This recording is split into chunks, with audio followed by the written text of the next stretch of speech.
Latinoamérica, cultura y devoción. Arrancamos con nuestro siguiente programa y por supuesto con la alegría y la fascinación de lo que ha sucedido durante estos días en nuestros pueblos. Recuerde que la festividad comenzó desde mucho antes, desde el momento en que comenzaron a preparar todos los implementos necesarios para el altar dedicado a nuestros muertos o a nuestros santos difuntos, y sin duda alguna lo que hemos vivido hasta este momento ha sido esa mezcla, esa amalgama entre nuestras tradiciones, aquellas que vienen desde el ámbito del mestizaje o específicamente de los que se juntan entre el ámbito prehispánico y por supuesto la cultura católica. Allí todo está confluyendo y confluye también de esta manera a través de nuestro programa con invitados especiales y con las imágenes de lo que viene sucediendo en México y en otras partes de nuestro continente. Vamos a seguir hablando sobre el tema. Tiene que ver con este 1 de noviembre. Se celebra el Día de Todos los Santos. En otros lugares le llaman santos difuntos.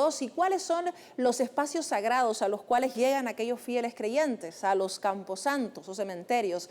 Ellos se llenan de vida, de color, de oración, se limpian, están allí reunidos y las familias acuden precisamente con ese objetivo, con el objetivo de rezar y comunicarse con aquellos muertos que pareciera nunca se fueron de nuestras vidas. Vamos a conocer más detalles sobre esta celebración en el siguiente material.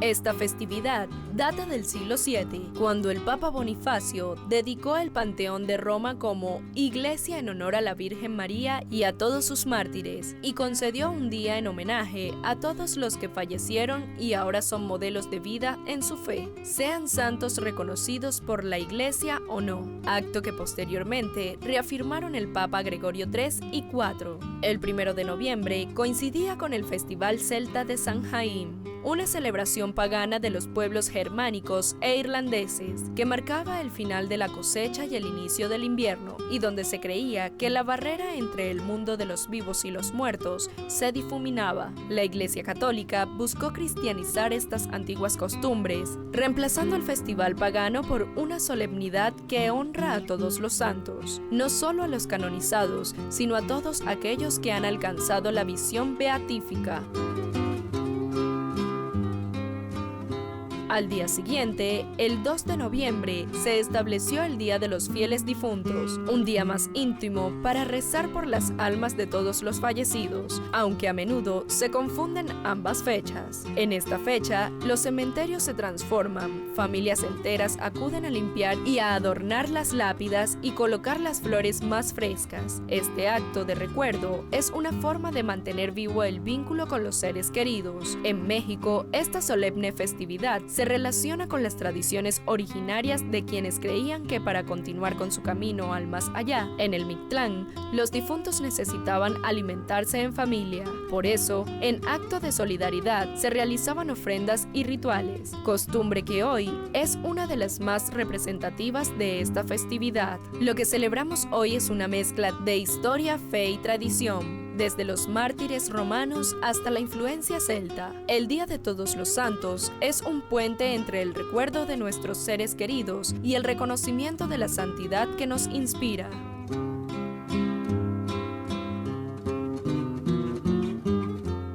Fíjense cómo ese recuerdo no excluye al otro, es decir, una tradición no se impone sobre la otra, simplemente confluyen. Y en esa confluencia es donde se encuentra lo que nos hace únicos ante otras tradiciones. Y en cada país, por supuesto, se vive de forma distinta. Hoy les vamos a contar qué sucede también desde Panamá, por ejemplo, donde las fechas se juntan con una efeméride histórica y que tiene también relación con ese proceso de creencia. Así es que lo que sucede hoy en nuestros pueblos es una festividad completamente distinta a la que pueden ver en otros lugares porque tiene precisamente esa mezcla. Vamos con entrevista especial. Recuerde que durante todos nuestros programas nos acompaña Paula Mónaco desde México y ahora se encuentra con nosotros con su siguiente invitado. Bienvenida, Paula, gracias por estar con nosotros. Adelante.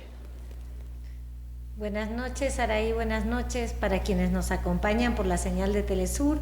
Desde México, en esta noche que es la más esperada dentro de esta semana de ritualidades, recordemos que aquí en México la creencia es que nos visitan nuestros difuntos y ya vinieron, los xoloescuintles, los perros, las mascotas, en días pasados, quienes murieron de forma trágica, ya vinieron los niños y niñas, y hoy se espera en esta noche la llegada de todos los muertos.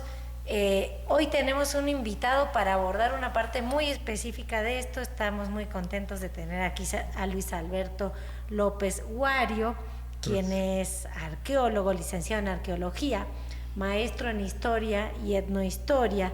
Buenas noches, Luis. Muchas gracias, buenas noches. Luis, hoy en el presente en México, esta ritualidad que tiene muchas formas, sobre todo se da en torno del altar, la ofrenda, sobre todo en el hogar y en los panteones y en los cementerios. Pero siempre fue así. ¿Cómo fue antes? ¿Cómo fue en las culturas mesoamericanas antes del catolicismo? Agradezco la invitación y me gustaría hacer un comentario que para este tipo de, se le conoce como celebraciones, yo diría, es una conmemoración, es traer a nuestra memoria a nuestros seres queridos. Tenemos que partir de una doble creencia. Por un lado, que con la muerte no se termina nuestro existir. Es una celebración de que la vida continúa. Ese es por un lado. Y por otro lado, de que esa vida aún es posible que se establezca un puente entre los seres que ya no estamos viendo físicamente, ya no podemos abrazar, pero que pueden cruzar y volver con nosotros, aunque sea por estas ocasiones especiales. ¿Cómo era antes? Se tenía la creencia en general en la época prehispánica, con sus variaciones por regiones, pero podemos ir en general, también esta creencia se ha mantenido. En la nota que ha precedido el inicio de este programa, se hablaba de que es una especie de mezcla, es un sincretismo, y coincide en México con todas esas ritualidades que llegaron de Europa, porque también acá en México había esa ritualidad, y coincide con una fecha con fechas muy especiales, como serían estas, es donde se empieza a preparar el terreno para los nuevos cultivos, es la siguiente ronda de producción de la tierra. ¿Cómo era? Pues había celebración, se ponían alimentos a los seres que ya nos han abandonado, pero había una característica fundamental. Nosotros ahora tenemos la costumbre o que se crema o que se sepulta a nuestro ser querido en un lugar especial, fuera, por cuestiones civiles, de salud, normas que hemos establecido como sociedad, pero era muy común que se sepultara al ser querido en la misma casa, por lo general muy cerca de los fogones, que es el fogón es el lugar donde cocinamos. Esa era una característica señalada. Y entonces también esa ritualidad, digamos, esa cercanía incluso era más lógica, ¿no? El fallecido no estaba en un panteón, no estaba lejos, sino en el hogar. Y con esa expresión de hogar, no como un lugar donde se cocina, que es donde es fuego, sino el hogar, que es a donde nosotros llegamos cotidianamente a convivir con nuestros seres queridos, los vivos, y los muertos seguían ahí. Y es más, era también muy común enterrar a los seres, sobre todo a los pequeños, en ollas pequeñas y ponerlas en los muros o bajo el fogón. Y era escaso el que sepultaran, que hubiera un cementerio, que hubiera un lugar como los que ahora nosotros conocemos, que hubiera un lugar donde los depositaran. Sí se han encontrado, por ejemplo, aquí en Azcapotzalco, en el norponiente de la Ciudad de México, la capital del país, se encontró un lugar donde se depositaron a más de cerca de 500 personas en diferentes momentos. Pero esta es una situación extraña. Por lo general, estos rituales implicaban volver a la madre tierra. Salimos de un útero, que es el femenino, salimos por un conducto que es la vagina, y las ollas por lo general tienen una boca más estrecha y tienen un cuerpo redondeado, que es el vientre femenino. Se volvía a ellos, pero no muere uno. Continúa uno su existencia, nada más que está en otro plano. Y es común en las distintas excavaciones arqueológicas, entonces, sí, que donde siempre hay un cuerpo hay una olla de barro. Es muy común, es una situación muy común. Y también había otra característica: si sepultas a alguien que se dedicaba al arte de la plumaria, a tejer con plumas de aves, se le depositaba con sus instrumentos de trabajo. Si era una mujer que se dedicaba a las cuestiones textiles, se le ponían sus vasijas, sus hilados, hay un instrumento que se llama malacate.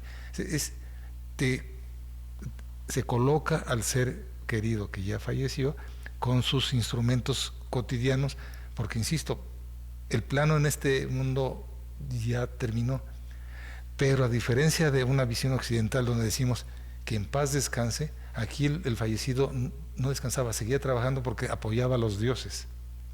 Y si me permites 10 segundos más para ampliar esta información, la diferencia es, si tú te portas bien, en una visión occidental, si tú te portas bien puedes ir al cielo, si no te portas bien puedes ir a un plano donde al infierno, te vas a quemar. Acá la ubicación de tu ser no dependía si te portabas bien o mal, sino cómo había sido tu fallecimiento. Si tenía que ver con agua en una inundación, un rayo, o si eran niños un poco más grandes, se iban al Tlalocan porque ellos daban a Tlaloc, tiene que ver con agua. Pero si eran bebés muy pequeños, se iban a otro plano, a otro mundo espiritual, donde había un árbol lleno de pechos que los amamantaban. Y esa idea de que los muertos no se van del todo, sino que siguen cerca, y este concepto de lo que está explicando recién hablaba Luis de la continuidad. Sorprende mucho fuera de México esta noción que tenemos de los muertos como parte de la vida e incluso la iconografía, ¿no? Ahora estamos en el Museo de Arte Popular, aquí en el Centro Histórico de la Ciudad de México, y podemos ver estas calaveras. Sorprende que los cráneos en el arte popular mexicano no son una imagen de terror, por el contrario, les ponemos color y mucho color.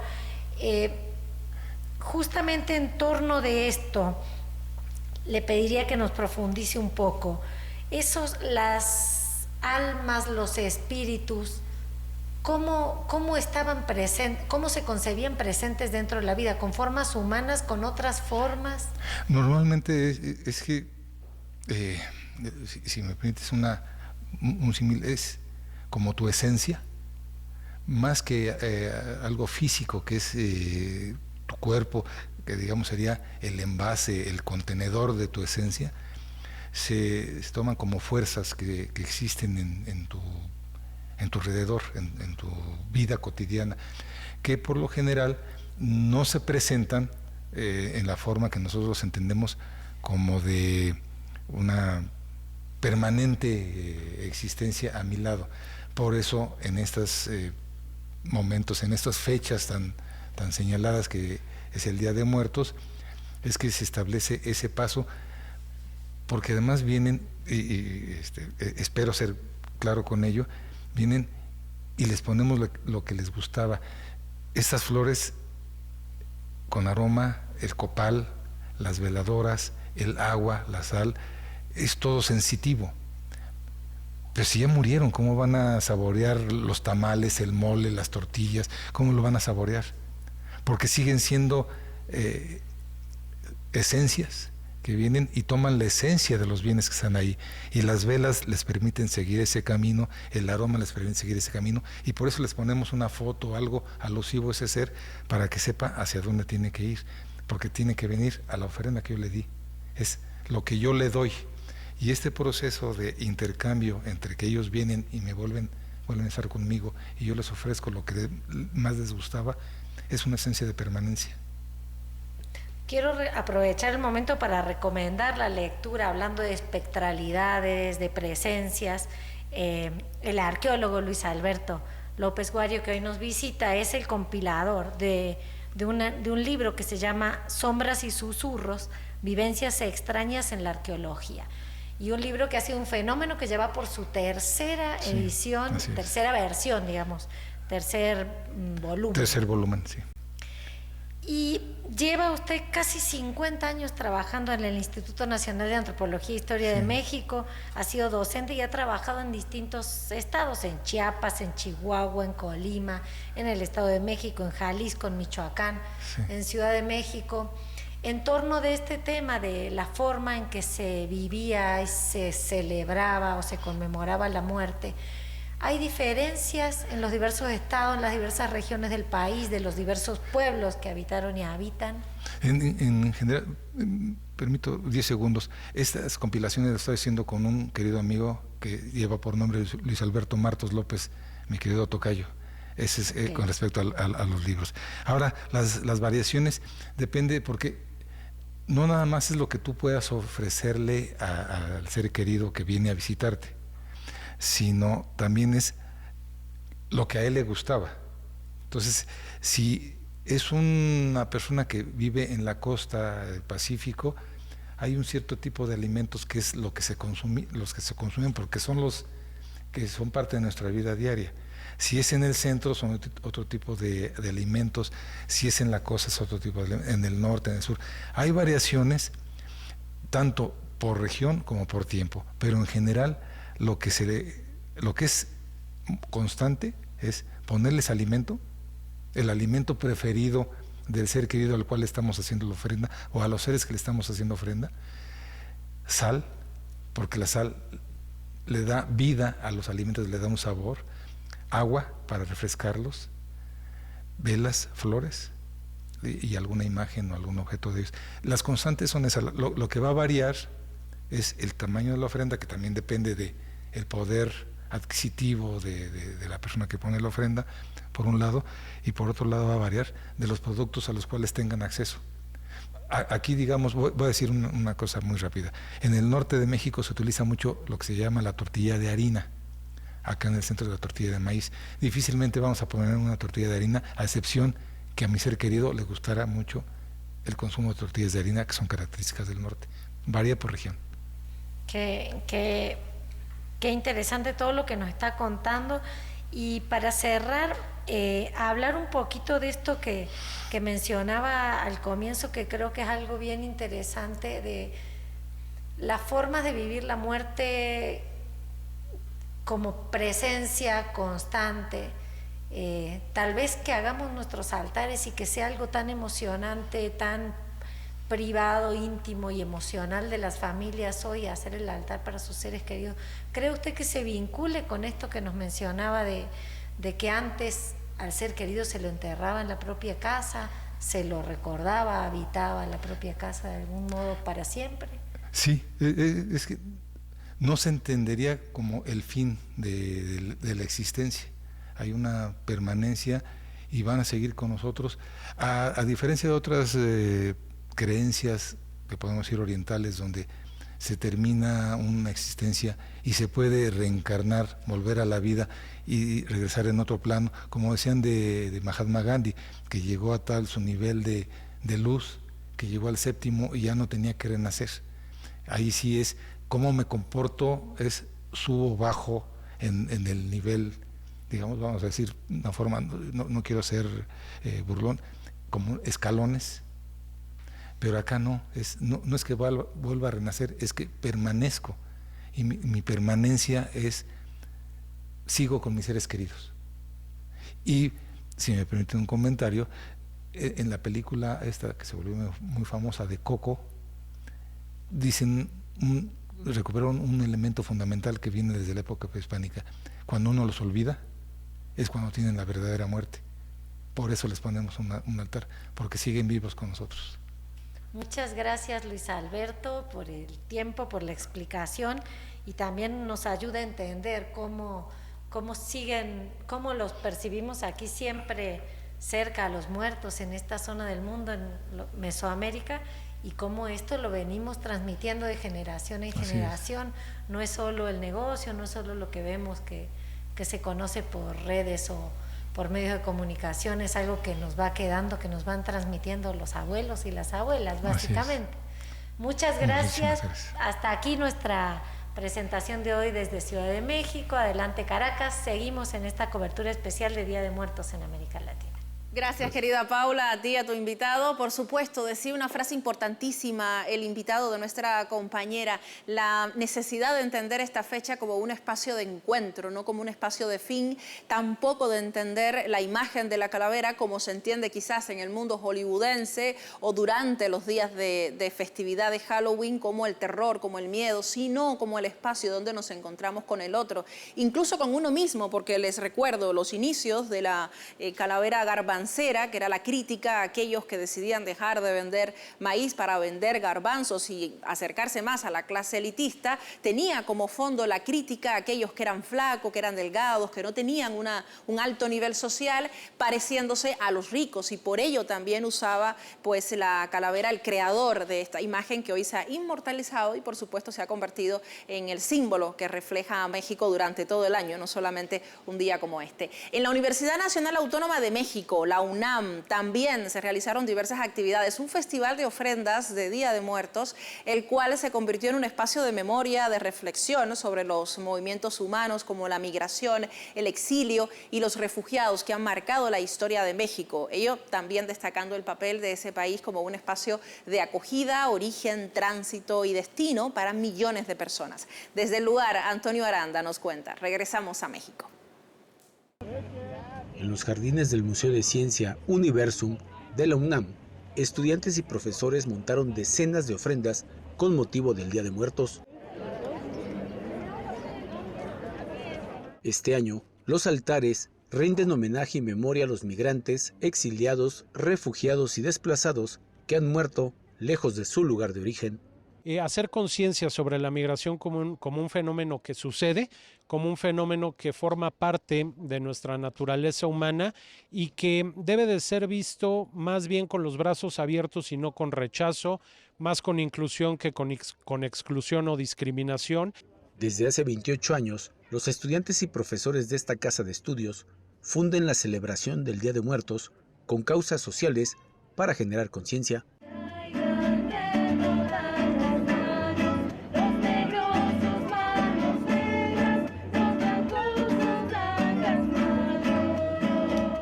Nosotros queremos expresar que cómo la música puede unir pues justamente comunidades y cómo esta misma no tiene fronteras. Bueno, es importante concientizar a las personas que conozcan más sobre estos temas, y yo creo que a través de la ofrenda, que es una tradición tan mexicana, podemos lograr que todo el pueblo mexicano pues conozca más sobre estas situaciones que pasan en nuestro día a día. Desde la visión de cada disciplina educativa, los alumnos expresan su compromiso de atención con las migraciones y sus efectos. Desde el trabajo social nosotros quisimos darle un enfoque diferente, buscar una nueva manera de verlo a través de la otra cara de la migración, que son los que se quedan. Estas familias que a veces quedan rotas porque el papá migró, porque el hijo migró, que tienen que reconstruirse económica, social, política y emocionalmente, que es una madre que vive primero con la esperanza de que el hijo llegue y que llegue bien y que no muere en el camino. Por medio del arte y los símbolos tradicionales como la flor de cempasúchil y las calaveritas, el mensaje es que la migración fortalece la multiculturalidad. Lo más importante es que muchas de estas personas que migran conservan sus tradiciones, conservan sus fiestas, conservan incluso la forma, sus atuendos, sus trajes tradicionales, en una búsqueda, ¿no?, de no perder sus raíces, y eso es pues muy rico para las ciudades a donde llegan. El Festival de Ofrendas representa cómo para los universitarios la muerte en las migraciones no es un motivo de indiferencia, sino de actuación para la vida. Antonio Aranda, Telesur, Ciudad de México. Más de 40 actividades se gestionaron allí en la UNAM, además con invitados internacionales, porque India fue uno de ellos, también allí compartiendo cómo se vive una tradición parecida a la que ellos viven, porque la India tiene tradiciones muy parecidas al Día de Muertos y tiene que ver precisamente con esa capacidad, decía el entrevistado, de unirse a través de manifestaciones parecidas o la música, por ejemplo, como el hilo conductor de estos encuentros. ¿Qué pasó también desde el ámbito de gobierno? La presidenta Claudia Sheinbaum publicaba en sus redes sociales un video video de cómo pues se llevaba adelante el proceso de ofrenda de Día de Muertos en el Palacio Nacional de Gobierno. Vamos a verlo acá y de paso también la escuchamos porque ella lo dedicaba en esa oportunidad a las mujeres indígenas, a todas aquellas mujeres indígenas que hoy estarían regresando a sus casas, a sus hogares, y ello también en relación con el Año Internacional de la Mujer Indígena que se viene pues celebrando en México con diferentes actividades. Vamos a verlo. Miren qué bonita quedó la ofrenda de Día de Muertos aquí en Palacio Nacional. Nos ayudaron la Secretaría de Cultura y el Instituto Nacional de Pueblos Indígenas. Es esta hermosísima tradición del pueblo de México de celebrar de una manera distinta a nuestros muertos, que vienen a visitarnos en este Día de Muertos y los recordamos y les damos alimentos y los consentimos. Y es una tradición muy distinta a la de otras culturas. Es una visión de la muerte completamente distinta que viene de los pueblos originarios, de los pueblos indígenas.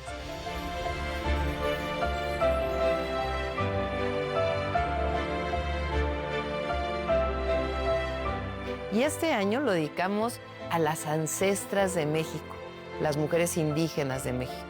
En este año de la mujer indígena celebramos el Día de Muertos a todas nuestras ancestras. Y ya saben, esta hermosa flor de cempasúchil que utilizamos en las ofrendas del Día de Muertos o con ella adornamos nuestros hogares. Esta flor es nativa de México. En el lugar donde la encuentren, sepan que esta flor nació aquí, en Mesoamérica. Un saludo muy grande a todas y a todos. Un abrazo fuerte.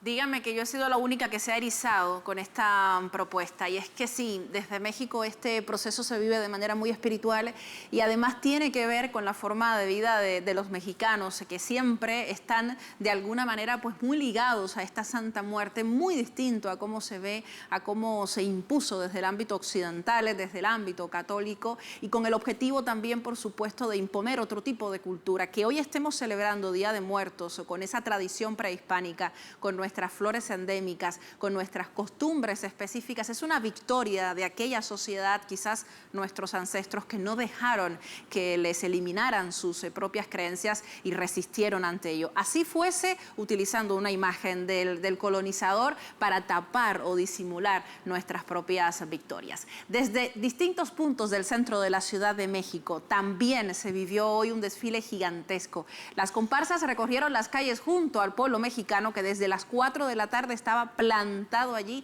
esperando el paso de cada uno de los cuadrantes. Desde acá le podemos llamar así, en otros lugares le llaman específicamente con el nombre, porque refleja no solo la localidad de donde vienen, sino el tipo de imagen que reflejan como parte de esta tradición. Lleno completo de júbilo el lugar, homenaje a todos aquellos seres queridos que regresan. El desfile de Día de Muertos 2025 en la Ciudad de México reunió a 1.450.000 personas, un dato actualizado por nuestra producción también.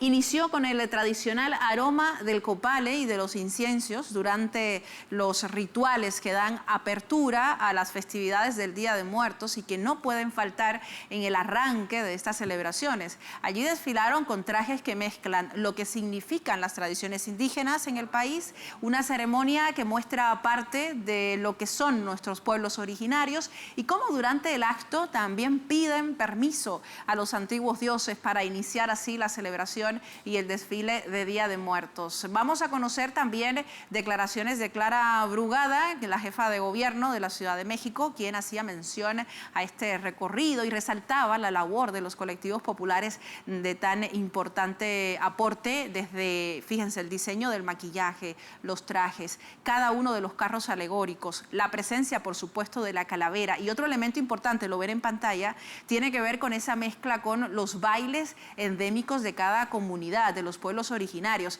Es impresionante la diversidad que se puede encontrar en México, porque son muchísimos los pueblos originarios que están confluyendo en una festividad como esta, cuyos carros alegóricos también se modernizan y se van mezclando mezclando con la cultura popular. Por ello, en algún momento les mostrábamos en los programas anteriores una calavera vestido, por ejemplo, de chapulín colorado, porque tiene que ver también con esa posibilidad de transformación y renovación con sus propios símbolos, tanto comerciales como populares. Vamos a escuchar a la jefa de gobierno de Ciudad de México, precisamente haciendo la bienvenida e inaugurando este desfile que concluyó hace prácticamente 2 horas. Les mostramos.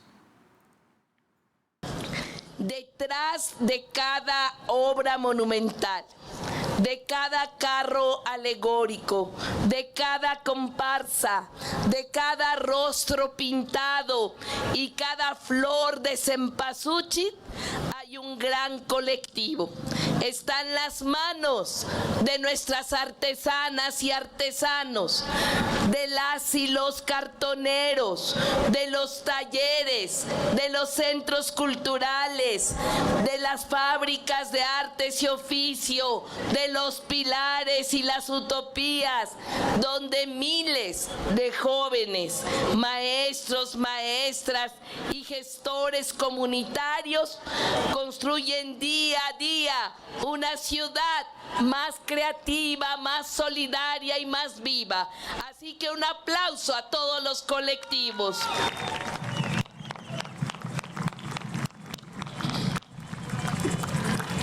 Así que con todos ellos arrancamos este gran desfile que democratiza la cultura popular de esta gran ciudad, que lo esperan, que se preparan cada año para mostrar esa fuerza cultural milenaria de México y de esta gran ciudad.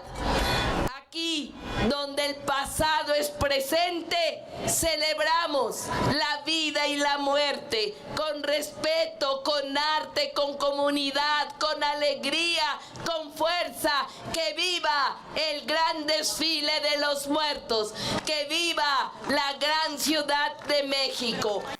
Allí estaban sus palabras y les recuerdo, para aquellas personas que se encuentran en Ciudad de México, seguramente lo vieron, pero yo nuevamente lo reitero, la gran exposición dedicada a nuestra Santa Muerte, gigantesca, que se encuentra precisamente allí en el centro de la ciudad, estará disponible hasta el 2 de noviembre. Prácticamente todas las exposiciones que están dedicadas a este tema, hasta este 2 de noviembre podrán encontrarse con esa diversidad gigantesca y, por supuesto, con esta flor, con el cempasúchil siempre presente allí.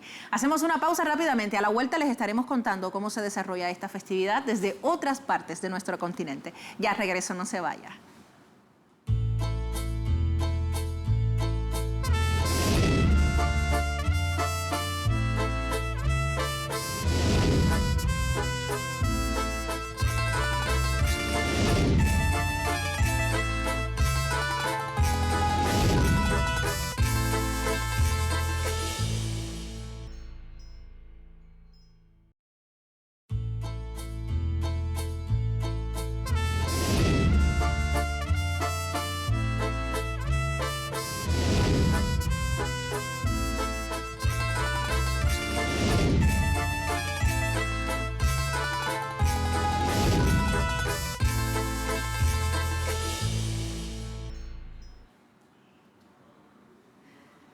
Qué bueno que siga con nosotros para contarles qué más sucede en una festividad como esta. Recuerde que acá se unen diversas tradiciones en un mismo lugar y lo hacen, por supuesto, en familia. E incluso dentro de las mismas regiones de un país se celebra de forma distinta. Vamos a irnos hasta Nicaragua. En el día de la conmemoración de los fieles difuntos, como también se le conocen, allí las familias mantienen viva las recetas gastronómicas tradicionales. Sumamente importante porque nuestro muerto quiere comer lo que le gusta y de esa manera acompañan las visitas a los cementerios los días 1 y 2 de noviembre. Les contamos.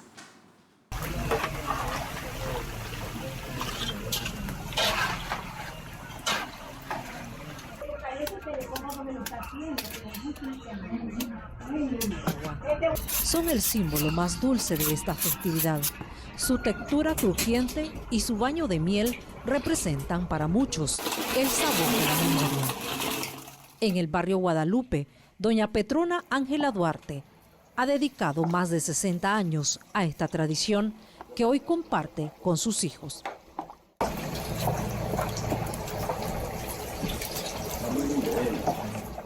La yuca se pica, se va a moler y ya se prepara. Para allá, pues, ya se le echa el col, porque se le echa el huevo y ponte plátano, ponte sal y un poquito de carbonato. ¿Qué tipo de buñuelo elabora tú? El de yuca y el de maíz, el que le dicen los tronadores, son los tostados. Ahí está la miel en el turulo, ese ahí tengo la miel hecha ya. De dulce. Hasta dulce. Ajá. Se le echa limón, canela.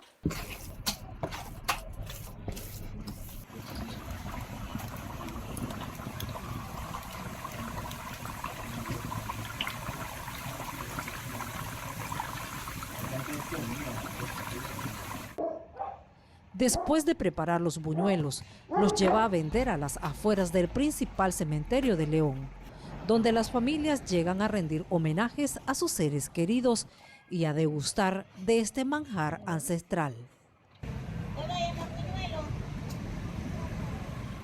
La gente compra bastante para regalar familiar, regalarle a las familias, otras compran, se van todo el día al cementerio, en sus tumbas y están comiendo la gente ahí.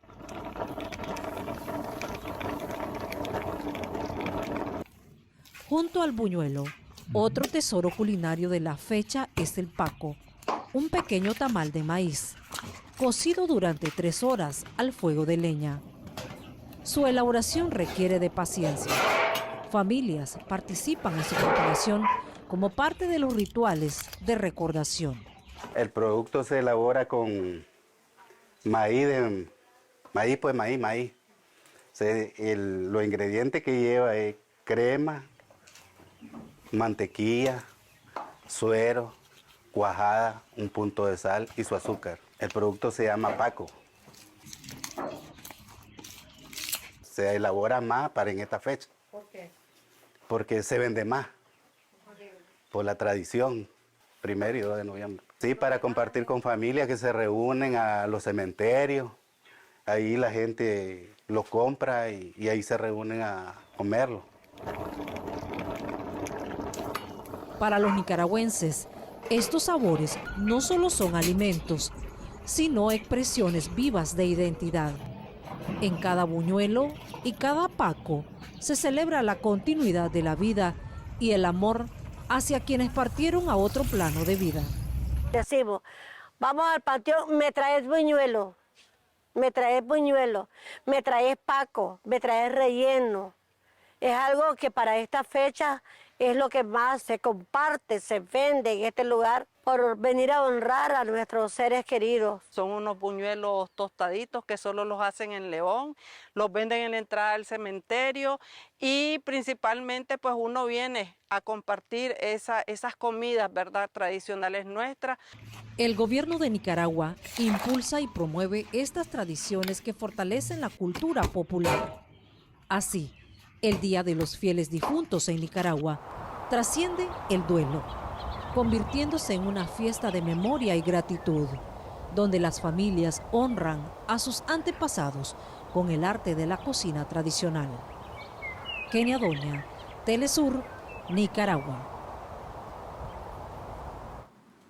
Así regresamos para contarles también qué pasa desde otro punto, por supuesto. Kenia nos contaba sobre la importancia de la gastronomía. Recuerden el maíz, ya les hacía el cuento de finales del siglo XIX. El maíz es sumamente importante también para estas fechas porque el maíz se considera el alimento, digamos, el más importante, el símbolo de nuestros pueblos indígenas. Por tanto, al cambiar del maíz a otro alimento, además importado, allí se consideraba que estabas perdiendo parte de tus tradiciones. Reca Chandiramani a esta hora junto a nosotros desde San Carlos, Panamá, una festividad, Reca, que tiene características muy específicas precisamente allí en Panamá porque se mezcla con una fecha que se celebra cuando se termina la primera parte del recibimiento y tiene que ver con esta fecha patria. Cuéntanos, adelante, bienvenida, buenas noches. Buenas noches, Saraí, te saludo en efecto desde la provincia de Panamá Oeste. Verás a mis espaldas pues calles tranquilas, serenas. Estamos a pocas horas de que inicie la conmemoración del Día de los Difuntos en Panamá. Es particular esta fecha porque es precedida primero por la celebración el 1 de noviembre del Día del Niño. que a partir de este año vuelve a celebrarse el 1 de noviembre. Hace unos años se había cambiado la ley. Entonces, también tiene otra particularidad. A partir de la medianoche, al terminar el Día de los Difuntos, cuando panameños y panameñas acuden miles en masa pues a los cementerios, a los camposantos, a llevar flores, a rendirle tributo a sus seres queridos, pues que ya pasaron al otro plano, van a limpiar las tumbas.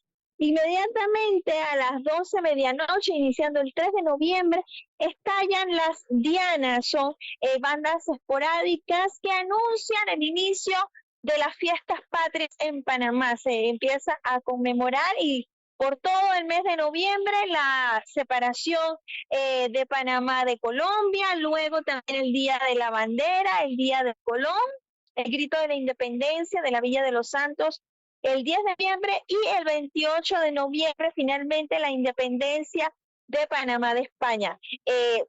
Inicia entonces una semana de días patrios que pues se caracterizan por un éxodo masivo de personas que salen desde la capital a las distintas provincias, también a visitar a sus familiares aprovechando estos días festivos. Nosotros pudimos visitar previamente uno de los cementerios más importantes en la capital, el Jardín de Paz, donde yacen los restos de mártires del 9 de enero y también de los caídos del 20 de diciembre y muchos pues otros seres queridos también que ya han pasado, ¿no?, al otro plano de panameños y de panameñas, y pudimos también indagar allí un poco qué es lo que hacen los panameños en esta fecha, cómo acuden, cuáles son sus tradiciones, y con eso pues preparamos una nota que podemos resumir básicamente en solemnidad. Es un día de duelo, es un día donde no se puede tomar licor, ni se prohíbe tanto la venta como el consumo, y la música estridente. Vamos a ver la nota que hemos preparado al respecto. Cada 2 de noviembre en Panamá, un silencio cubre las calles del país. Avenidas casi vacías y cementerios llenos de familias que van, con flores en mano, a honrar la memoria de sus seres queridos. Es un día de recogimiento y duelo nacional, donde incluso está prohibida la venta de licor y la música estridente. El Día de los Difuntos es un día que mi padre murió ya, y siempre lo visito ahí, a la tumba ahí, recordando a mi padre, y me dio buena enseñanza. Sí. Según nuestra cultura y las tradiciones, es un día que lo dedicamos totalmente a nuestros fallecidos, a nuestros familiares que han perdido la vida, a nuestros ancestros, como se dice, y nos gusta siempre tratar de ir al cementerio, limpiar las tumbas, recordarnos de nuestros familiares y dedicarle todo ese día a esa persona. Unas 10.000 personas acuden a visitar a sus familiares cada 2 de noviembre solo en este cementerio. Aquí yacen los restos de los mártires del 9 de enero de 1964 y de los caídos del 20 de diciembre de 1989, 2 fechas en las que Estados Unidos intervino militarmente, dejando un saldo indeterminado de muertos. Pues la tradición del Día de los Difuntos es algo que está muy arraigado en las costumbres panameñas.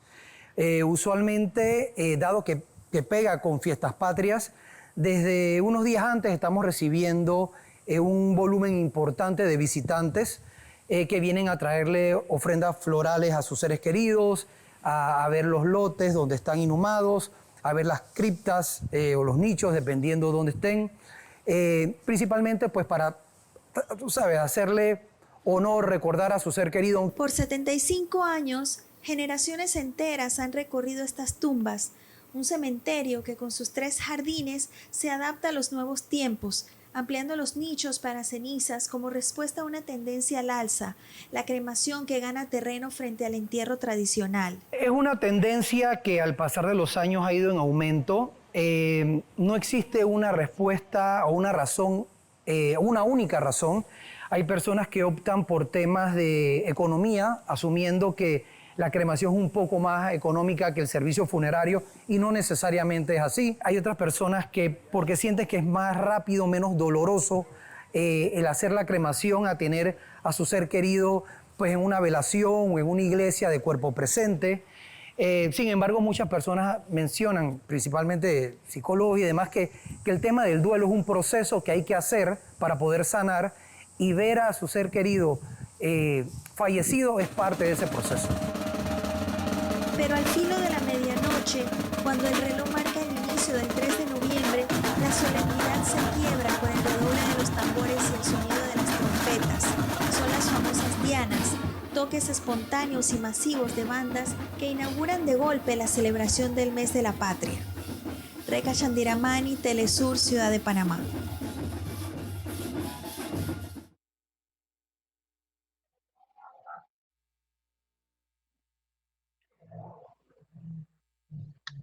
En noviembre, todos los panameños empiezan a llegar a los distintos cementerios, camposantos, incluso criptas e iglesias para misas y para visitar pues estas tumbas, llevarles flores. Muchos de ellos también las limpian y pues se retiran a sus casas, que es lo que mayormente se hace para luego empezar la celebración de las fiestas patrias a partir de la medianoche. Es muy característico esto y es bastante particular, ¿no? Cómo se quiebra el silencio, la solemnidad, pues un día de luto donde prácticamente pues del silencio se pasa en un a la medianoche inmediatamente a festejar pues la celebración de estas fiestas patrias, que también pues llegan en contexto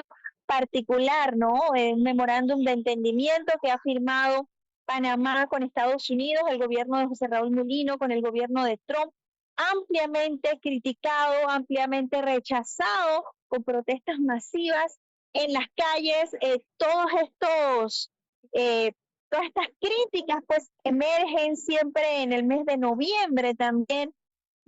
Cuestionamientos como la verdadera extensión, el verdadero significado o estado de la soberanía panameña, cuestionándose esto por lo menos desde 1999, cuando el canal retornó a manos panameñas. A pesar de ello, a través de acuerdos, de cartas, incluso de intercambio de notas entre ambos países, ha mutado la presencia de Estados Unidos en Panamá, la influencia de sus estamentos militares, incluso en una fusión, en lo que llaman cooperación con los estamentos de seguridad panameños. Este es el contexto en el que Panamá está celebrando, empezará a celebrar este 3 de noviembre las fiestas patrias, pues una vez culminen la celebración del Día de los Difuntos, este 2 de noviembre a medianoche.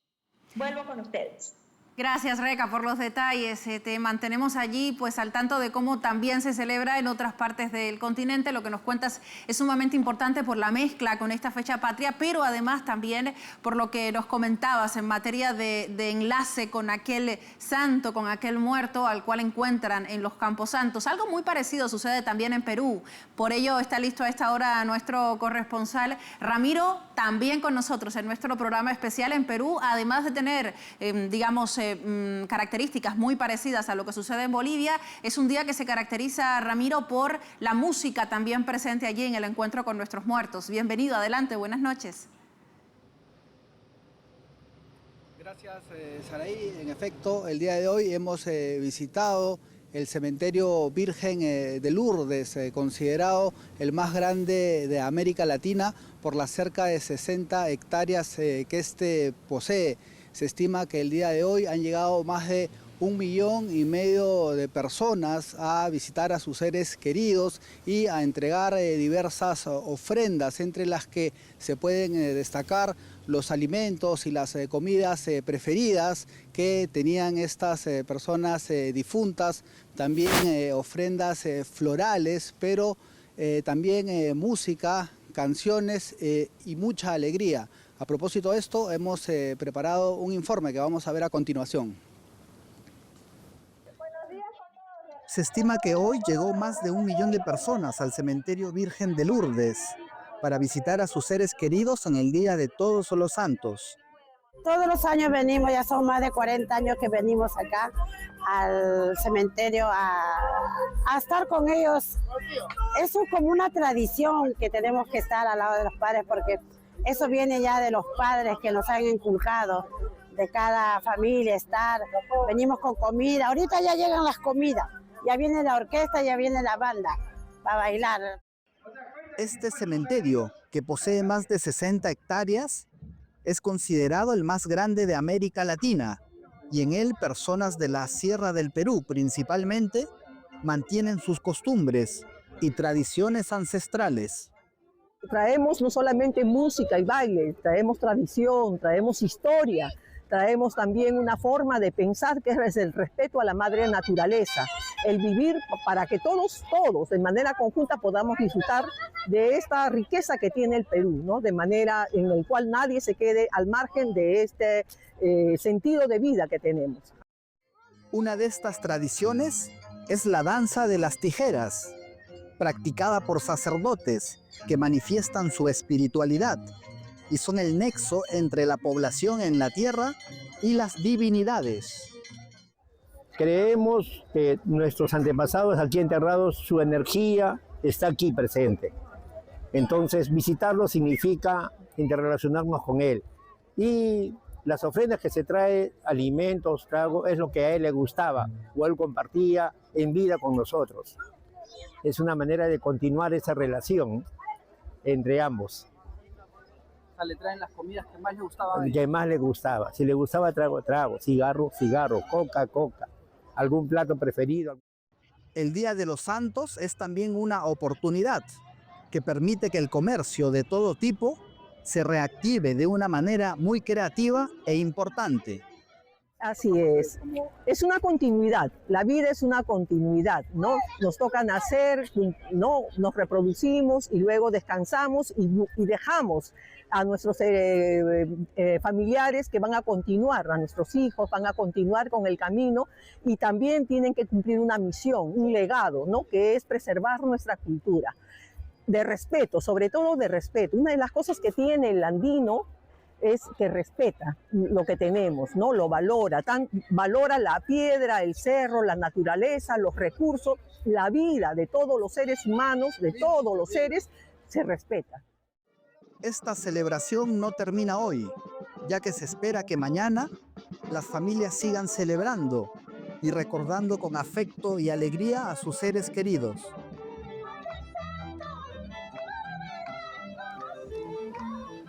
Es importante destacar, Saraí, la intensa actividad comercial que se genera en las inmediaciones y alrededor de este cementerio Virgen de Lourdes, en donde se percibe algo de melancolía, fervor, tristeza, pero sobre todo alegría y celebración, ya que si bien estas personas, estos seres queridos, ya no se encuentran físicamente, siempre están presentes a través de las evocaciones, a través de la memoria y de los recuerdos de estas familias que año tras año repiten este importante y significativo ritual acá en nuestro país. Gracias, Ramiro. Ayer justamente comentábamos la importancia de esta fecha porque se relacionaba también con lo que sucede en la noche del 31 de octubre en relación con el Día de la Música Criolla Peruana. Y lo decíamos también en esta medida en la que aquellos eventos internacionales que también forman parte de nuestro popular día a día, hablando por ejemplo de Halloween, no eliminaba tampoco la tradición de la música criolla tan importante para el Perú. Y en ese sentido pues lo destacábamos allí. Y hoy también los músicos han tenido muchísimo trabajo en cada uno de estos encuentros con los muertos. Muchísimas gracias, querido Ramiro, por estar con nosotros, por acompañarnos. Vamos a pasar a otro lugar, vamos a irnos a Guatemala, pero con más especificidad. ¿A qué me refiero? A la tradición donde se une el sabor y el color. Fíjense, a este lado, de acá, tienen el sabor. Me guío por mi previo porque el lugar es diferente. ¿A qué nos referimos con sabor? Los países que conmemoran un día como este no solo lo hacen desde la perspectiva de la fe, sino desde la materialidad. En el caso de Guatemala, por ejemplo, es una nación que tiene diversas actividades que recuerda a todos aquellos que no están y lo hace con tradiciones que tienen que ver con los barriletes gigantes y con el sabor que ven acá en pantalla. Este platillo se llama fiambre, es una ensalada fría, para algunos muy compleja. ¿Por qué? Porque incluye, por un lado, distintos embutidos que vienen desde la influencia católica europea y por otro lado, hablamos de carnes, quesos y por otro lado, los vegetales endémicos de este lugar, de la tierra guatemalteca. También se caracteriza una jornada como esta por el tradicional lanzamiento de los barriletes gigantes, una actividad que además se concentra a un elemento que es el barrilete, que es patrimonio de la humanidad, y allí los ciudadanos representan a través de esta subida del barrilete el enlace con los muertos, una conexión plenamente espiritual con sus ancestros que se presume que surge a finales del siglo XIX en los municipios de Zumpango y Santiago de Zacatepec. Los barriletes allí eran utilizados con la finalidad, digamos, de guiar a las almas hacia su descanso. Para su realización, las comunidades se preparan con meses de anticipación porque son realmente gigantes y durante ese tiempo recolectan materiales artesanales como cañas de azúcar, varas de coyote, armazón que se viste con papel, fíjense, palito a palito, es decir, no es que se hace gigante, no, se va componiendo en diversos tamaños y el papel normalmente llega de China o el papel seda, como también se le conoce, tiene los acabados perfectos para transmitir ese mensaje. Cada 1 de noviembre vuelan con mensajes de los recuerdos y las tradiciones, con lemas específicos, incluso con los nombres de aquellos muertos a los cuales quieren mandarle el mensaje, y a esta actividad se junta también el adornar las tumbas con distintos tipos de flores. Estas muestran evidentemente esa relación con la tierra, con las características específicas del país, que se juntan con los colores que identifican a Guatemala. Fíjense, el sabor por un lado y el color por el otro. Y si se fijan bien, ambos elementos tienen colores muy parecidos y desde esa medida se considera plenamente tradicional de este país. El fiambre, que se come fundamentalmente en estas fechas, y los barriletes, que incluso compiten entre ellos. Voy casi finalizando nuestro programa, ya no nos queda nada hablar sobre Ecuador, el ciclo ceremonial que tiene lugar allí. Acá lo ven en pantalla.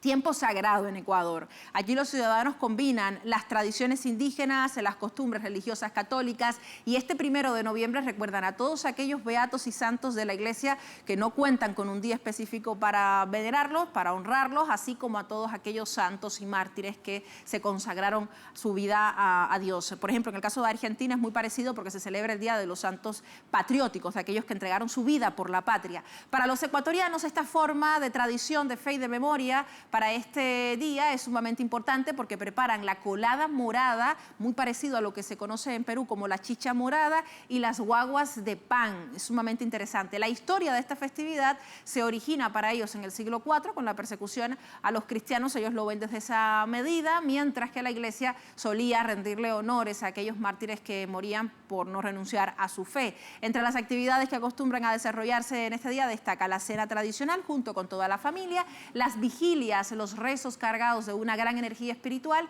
y las distintas flores que usan de ofrendas para los que ya no están. Esto sucede cada 1 de noviembre. Vamos a Brasil, ¿me da tiempo todavía? Muy bien. Brasil, Día de los Finados. Claro, les pregunto para saber, porque si me dejan yo estoy aquí hasta las 11 de la noche contándoles qué pasa en el continente.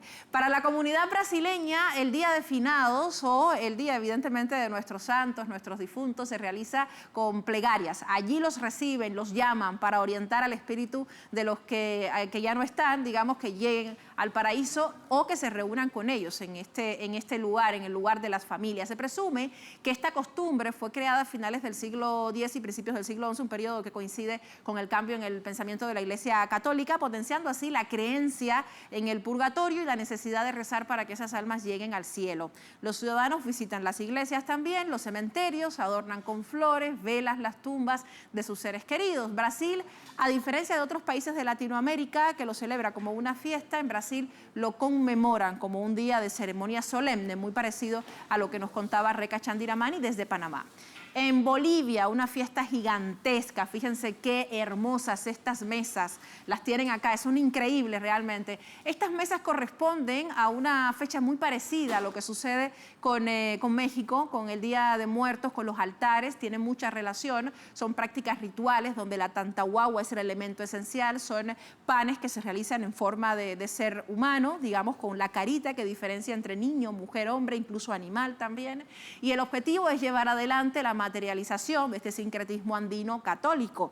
Desde su creencia se celebra el retorno anual de las almas de los difuntos a sus hogares, las mismas que se dicen llegan al mundo de los vivos, más o menos al mediodía, desde las 12 en punto ya se entiende que llegan, gracias a las velas prendidas también, y son recibidos allí con alegría, rezos y una ofrenda conocida como el machacu, que se convierte en un altar que posee distintos elementos con masitas. Las masitas son como los elementos hechos de harina, las frutas y las bebidas. Cada elemento tiene un significado especial, como lo son, por ejemplo, las escaleras de pan para que pueda llegar a la mesa. Según la creencia, estas ayudan al alma a descender o subir del cielo a la tierra y al día siguiente, pues, a darse la vuelta. O las velas, por ejemplo, que iluminan el camino de las almas, o ajayus, como también se les conoce en Aymara, para que no caiga en la oscuridad. Una celebración que reafirma que para ellos, para los bolivianos, los seres queridos nunca se van del todo.